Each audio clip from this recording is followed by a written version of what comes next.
Okay, I'll just show you how to stream audio or play music through the Bluetooth audio system in this 2018 Volkswagen Caddy.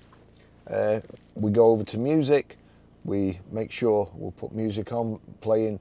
I'm going to turn that down. The most important bit at the bottom is VW. There you go. If I click on the silver triangle and the silver circles, you've got two options there, what the music's going to come out of. Either iPhone there or VW 8523. We want that, so there's a tick next to it. We go back over to here, we go to media, just put that down.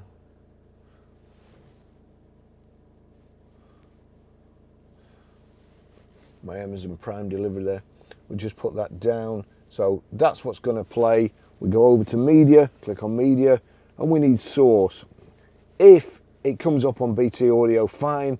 If not, if you go to it and it comes up on auxiliary, you click source, select BT Audio, turn it up, click play, turn this up.